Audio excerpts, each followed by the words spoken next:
I was born in a small town in Ohio, and from when I can remember, I was always very passionate about the environment and very concerned when I saw things going wrong with it. I remember as a young person seeing Lake Erie die. I remember seeing the rivers being very polluted where I lived, and always wanted to help to make the earth a better place to live. In the late 1980s, when I moved to South Florida, I also became involved with organizations that were working in South Florida to clean up the environment. And through that came to know Marjory Stoneman Douglas, who was the first lady of the Everglades.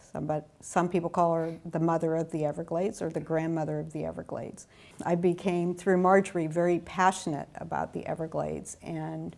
And through Marjory and learning about the Everglades, I came to know the Miccosukee Tribe who lived in the Everglades. And the Miccosukee Tribe and Friends of the Everglades for many years worked together on trying to clean up the Everglades, and they're actually still doing that today. So at that time, I was president of Friends of the Everglades. I was the vice president of Friends of the Everglades. I was born in southern Illinois, also in a very small town, and grew up primarily on a farm. I tried to do the best I could in school, and at the end of that time I was able to go to the United States Military Academy at West Point, where I became a commissioned officer as a lieutenant. And then I proceeded to spend the next 29 years of my life working around the world on different kinds of issues, mostly related to engineering, environment, water. The ones that were the hardest, the issues that really needed to be tackled from a perspective of an environmentalist or an engineer, was those that had to do with water.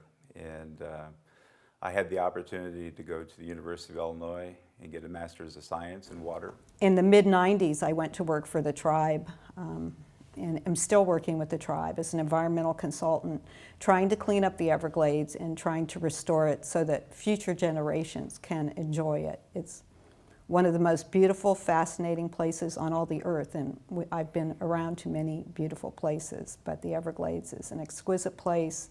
It deserves to be protected and restored, and it's the home of the tribe. And I'm not only passionate about the environment, but I'm passionate about historic preservation also, and our links to cultures and into the past. And so I guess all my likes have come together in a place called the Everglades. After 5 years in Germany and some years in Asia, then I was chosen to do something else, and that was to go to a higher level in the Army. So I had to leave and do some Army things.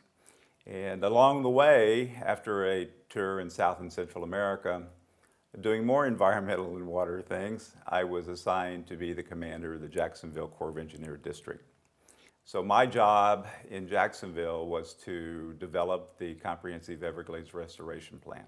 It was a major challenge that I looked on with great anticipation.